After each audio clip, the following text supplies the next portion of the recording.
As a VC, you're sitting in a bus that someone else is driving. You can see that the bus is headed towards a wall. And all you can do is gently whisper into the driver's ear, please, there is a wall in front of us, let us try turning. In a world where you hear so many horror stories about how founders are treated by VCs, you cannot be contrarian for the sake of being contrarian. You need to be contrarian and right. Be the person who creates AI applications and not the person who uses AI applications. What AI makes us realize is that a lot of white-collar, relatively high-paying jobs in our economy did not actually require a very high level of...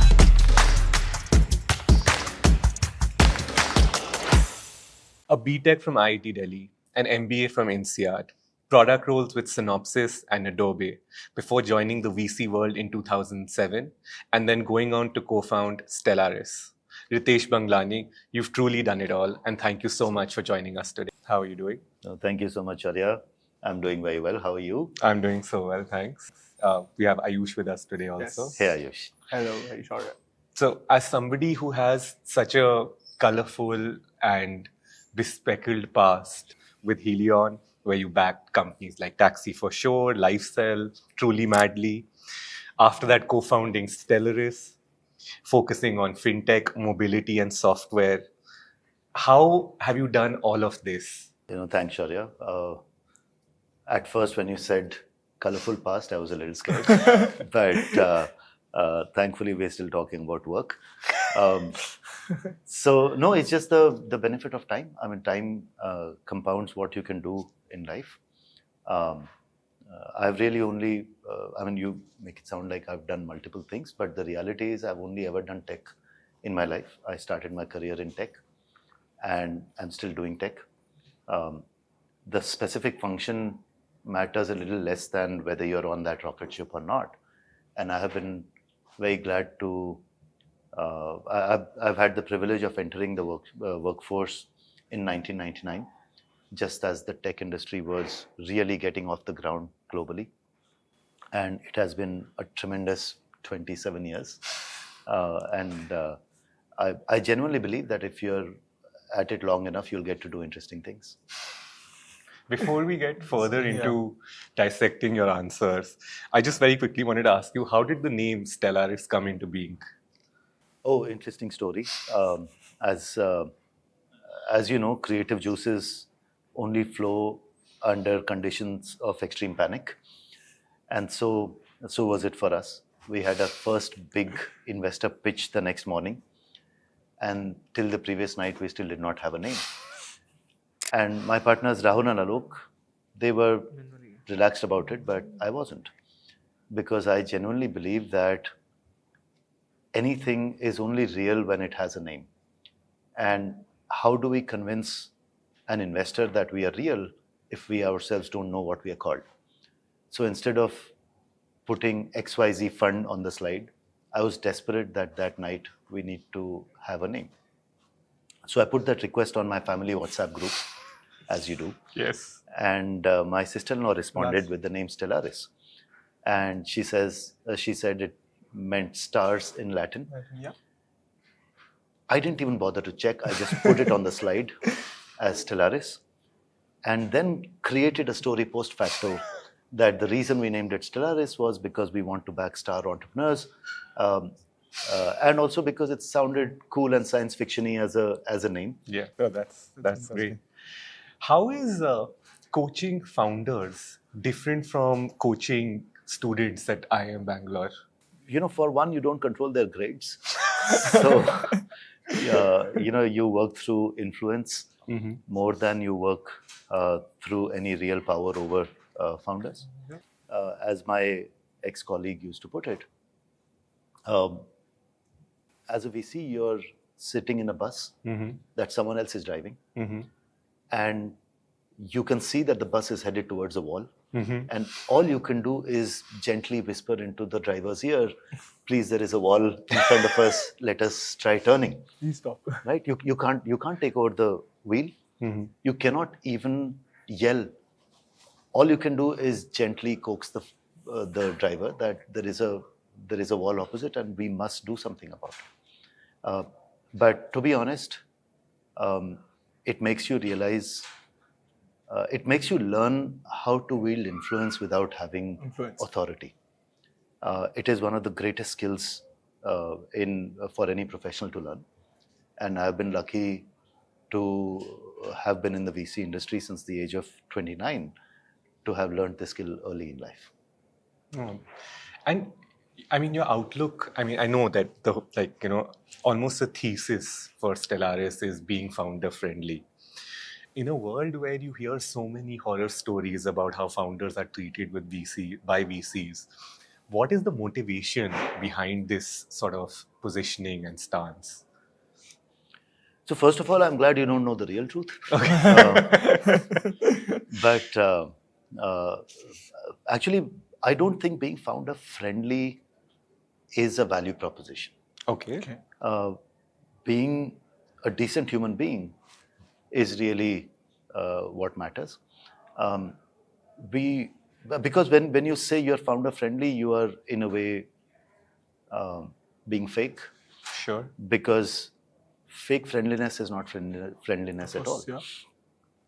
What it really means is that we recognize that the founders are indeed the drivers of this entire startup economy, and we are mere service providers.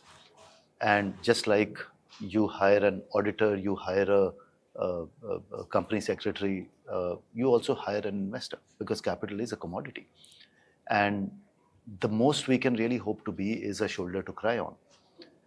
And the reason I think we end up being founder friendly is because we don't take our role in the startup journey too seriously. We are merely passengers, and we are glad that founders give us a ride on that rocket ship.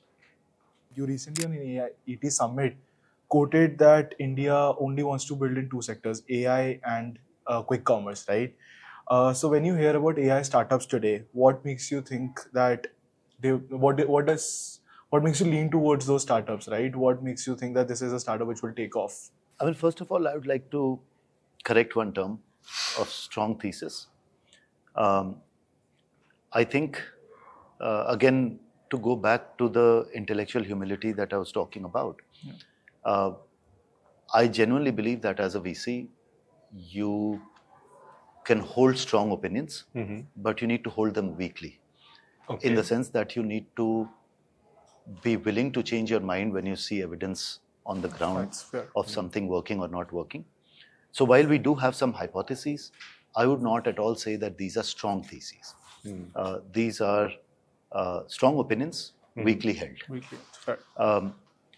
And as far as what we like in AI, that opinion is also colored by the reality on the ground. So where we believe money will be made in AI in India will likely be in the applications layer, and there would be that takes different forms. It could be enterprise AI applications, consumer AI applications, AI-enabled services, but all of it is broadly using AI to achieve a business objective or achieve a consumer objective. I just wanted to go back to your line of there are strong opinions weakly held. I think that's a really powerful way of framing it. And I think the ability, and this is something that I feel is lacking just across society, the ability to change your mind when shown data that disproves like your theory. Is that like a muscle that you develop? Do you think it's innate? How do you think that works?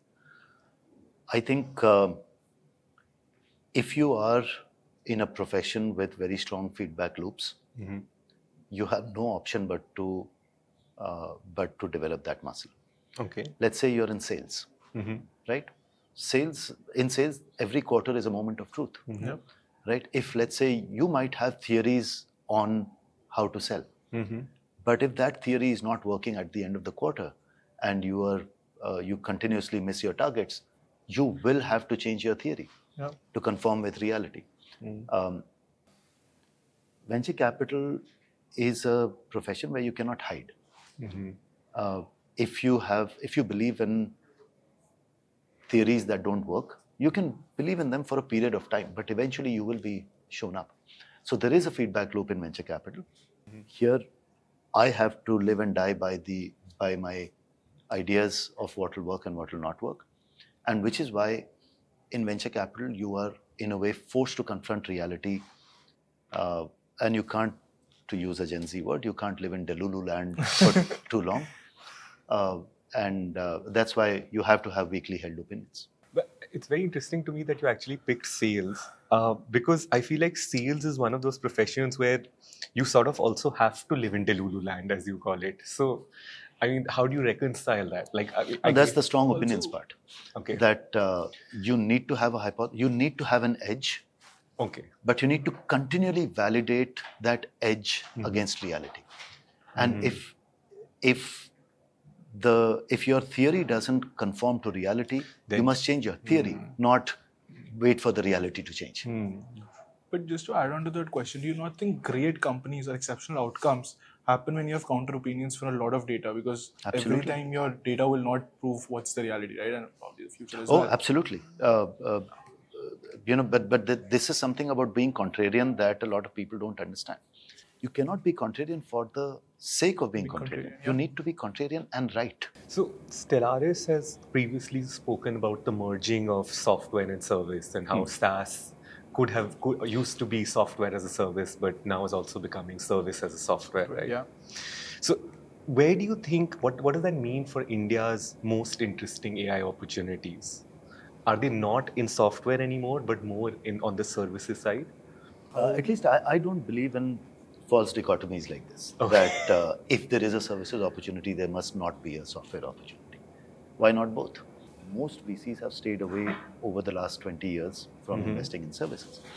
And that's because it has historically had there are two artifacts that have made it not suitable for VC investment.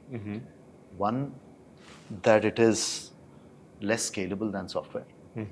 To deliver one unit of a service, you require one unit of labor. Yep. And second, because labor has a high variable cost, so to get that one unit of revenue, you needed to incur that same unit of cost over and over again. Software doesn't have either of these two challenges. Yeah. Neither do you have to hire an additional person to deliver an additional unit of work, Yep. nor do you have to incur that additional variable cost. Now, AI is very interesting because it reduces that dependence on human labor, Yeah. both in terms of friction, operational friction, and in terms of cost. And so, yes, it is still not pure software in the sense that you make it once and you sell it forever.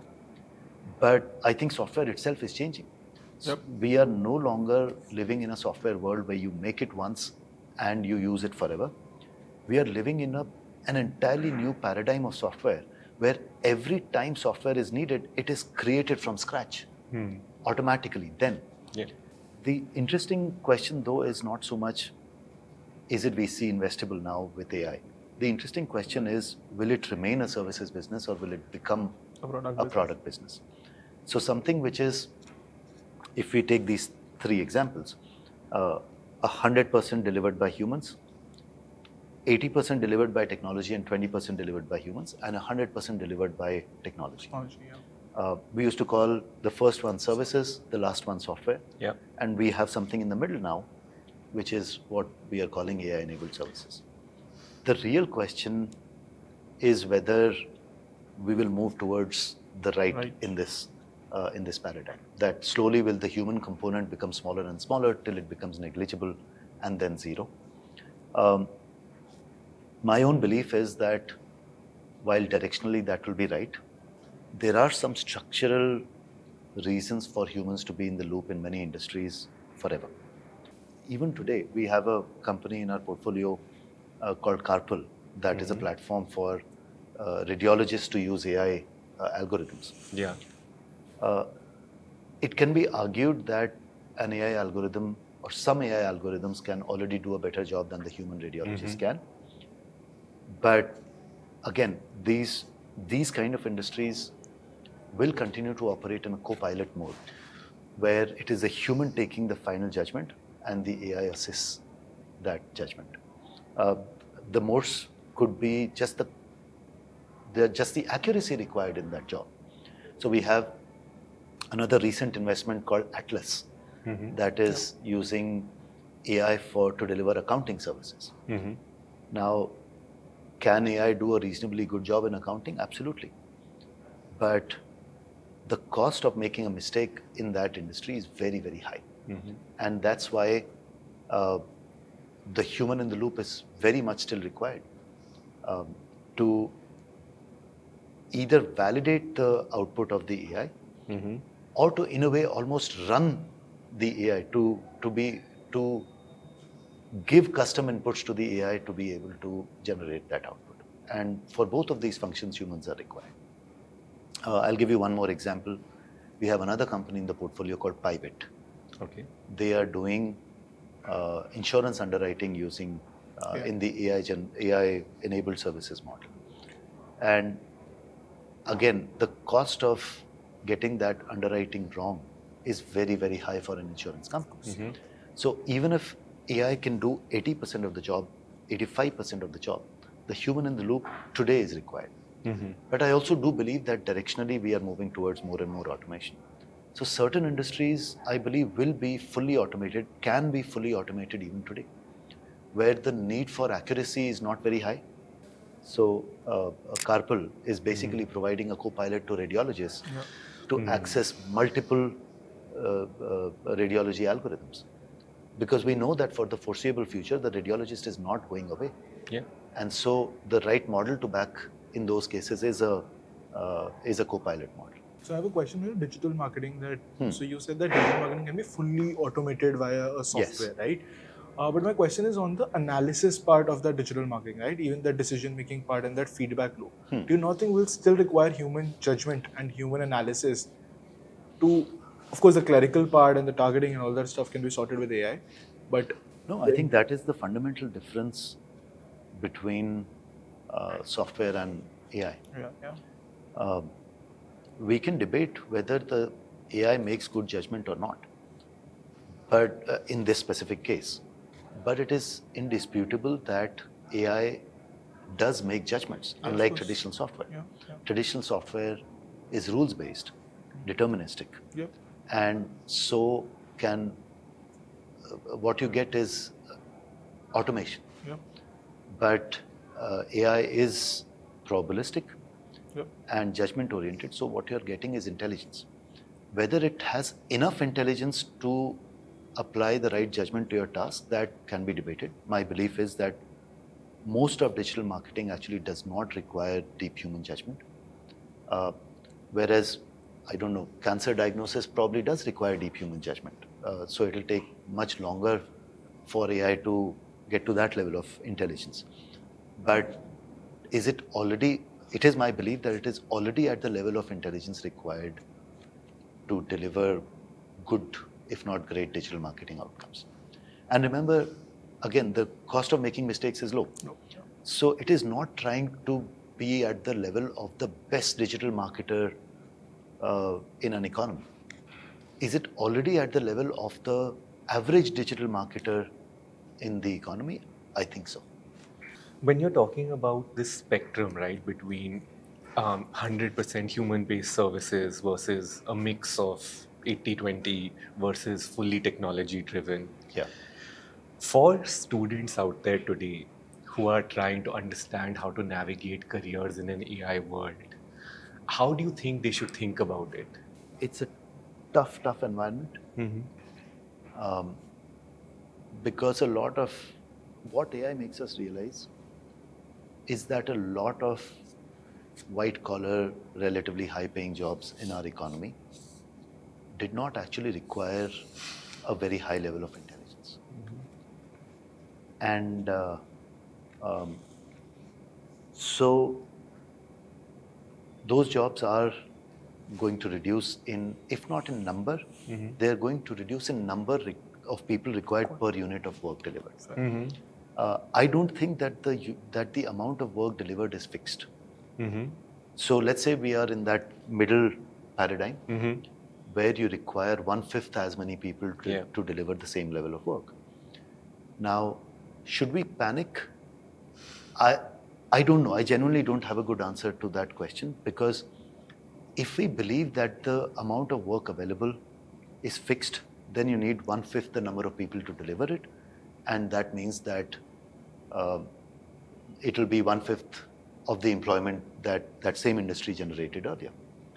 But if you believe that the amount of work available is unlimited, or for the sake of this argument, because you are now so productive that you can achieve 5 times as much as an economy, then even with that 5x better productivity, you will be able to gainfully employ the same number of people, working at a much, much higher level of output than before.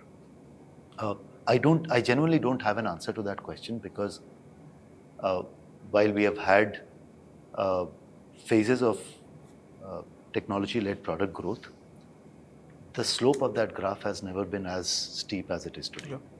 But coming back to your question on my advice to young people, let's say, who are graduating today, I believe you're graduating soon, and you mentioned you're 21 years old. My only advice would be to be the person who creates AI applications and not the person who uses AI applications. Because the person who uses AI applications is this 20%. And even though I don't even know whether it's 20%, it could be 40%, but the direction is very clear that pool will shrink over time. Yeah. Whereas the people who are creating these applications that others are using, that pool in my mind will expand over time. And so, I mean, ideally you should be the person who's creating the AI itself. But if you're doing an MBA, that ship has already sailed, right? You're not going to pivot to doing a PhD in artificial intelligence today, right? So then what's the next best option? The next best option to me would be the person who creates that application. And the least best option in my mind is to be the person who uses that application, because that role will keep shrinking over time. So I have a question on physical AI, right? So I think in the first time in the history we have seen white collar jobs taking over blue collar jobs, right? Blue collar jobs are still existing. Where do you see that entire physical AI era going, and how do you ensure that you have enough and more data to train physical robots to take over blue collar jobs? I don't really know what to believe. On the one hand, that incremental progress that we are seeing with human data to train robots might lead to a breakthrough.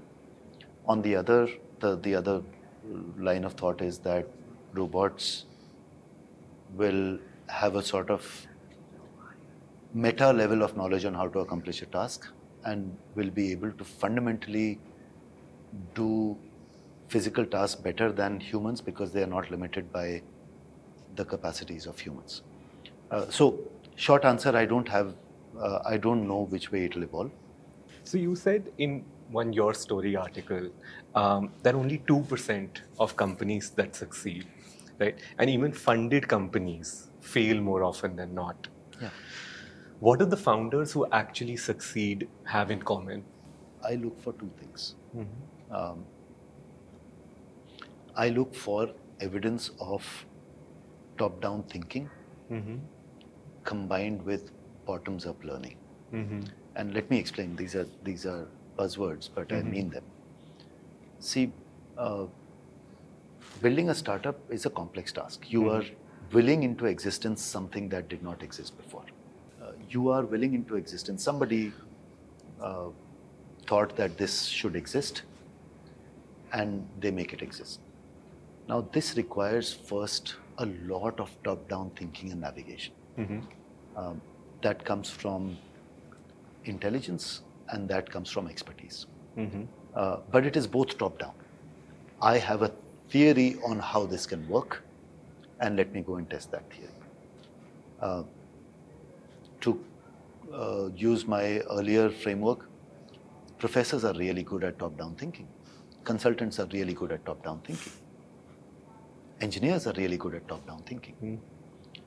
But that's not enough to be a startup founder, because you have to marry it with Bottoms-up learning. Bottoms-up learning. Yep. Bottoms-up learning only happens through very, very rapid execution and through the constant feedback loop of learning from that execution, changing things, learning from that next set of execution, changing things. We spoke about feedback cycles in sales being 3 months long.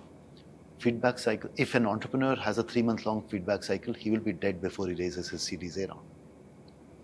So feedback cycles in startups need to be in weeks, if not days. There are enough people in the world who can learn quickly from something that is going wrong. There are not enough people in the world who bring all these 3 capabilities into one single mind, which is having a top-down view, being able to execute fast, and being able to learn from that execution to change your top-down view. And that is, so now what I look for is actually evidence of all these 3 things. And it is very, very rare to find individuals who are good at all the 3. I've distilled my 29 variable framework into these 3 variables. How do you do it while you're having a conversation with an entrepreneur? Because you fundamentally fund very early stage companies, or at least seed level companies, right? I think it's a combination of science and art.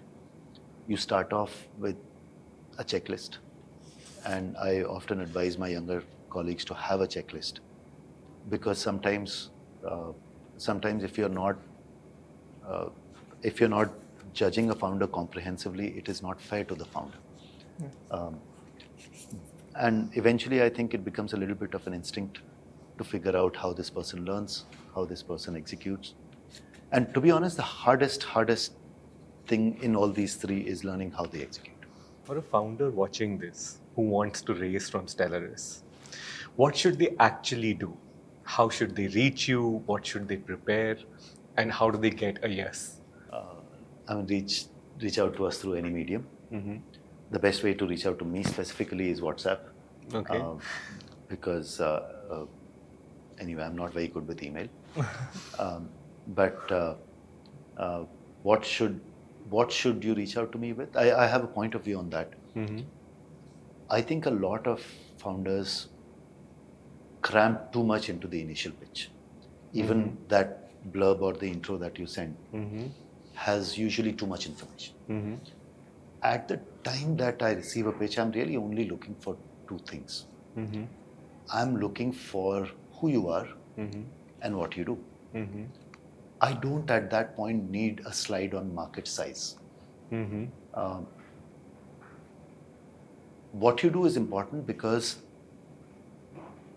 very often I have an idea of the areas that I want to investigate further and areas that are not so much of interest to me at that point.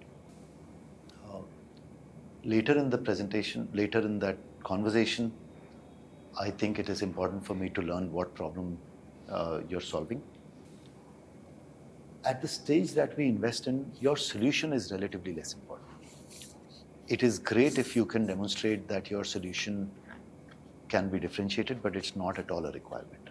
I'm willing to trust a good founder to come up with the right solution if I like the problem and the founder enough. So these are the 2 things that I'm looking to evaluate. Is this a good problem to solve? And is this the right founder to solve it? These are really the only 2 things. What is one thing that you believe about AI and India that most people watching this would disagree with? India will have a massive role to play in the AI world.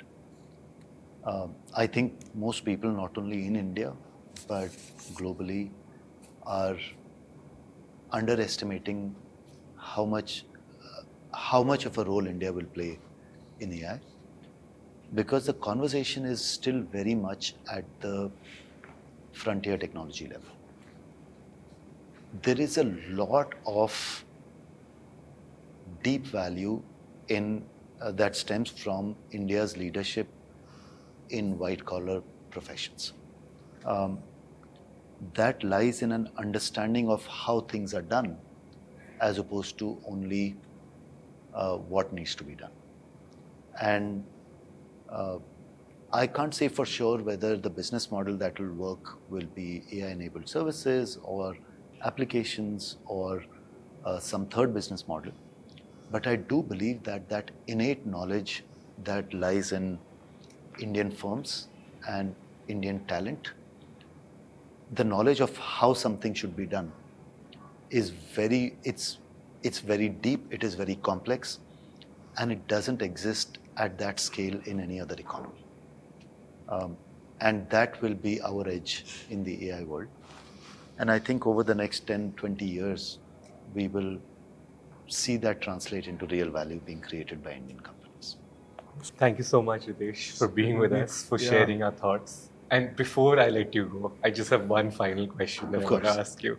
And that is, how do I develop a Twitter game as strong as you? If you don't think of it as a game. Okay. I have no filters on Twitter or in life. But I think a really poor way to be on social media is to do it for an objective.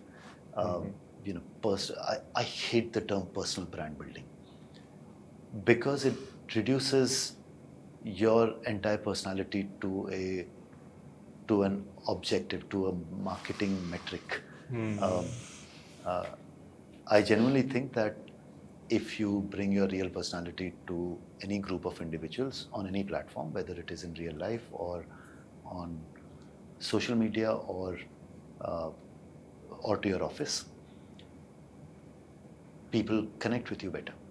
So at least my only game is to be as authentic and real as I can. And I think you've done that wonderfully today. Thank you so much for joining us. Thank you so much, Ritesh. It was fun. It was actually a good learning session for at least me as a 21-year-old. No, thank you so much. I really enjoyed the discussion. Thank you so much. Thanks.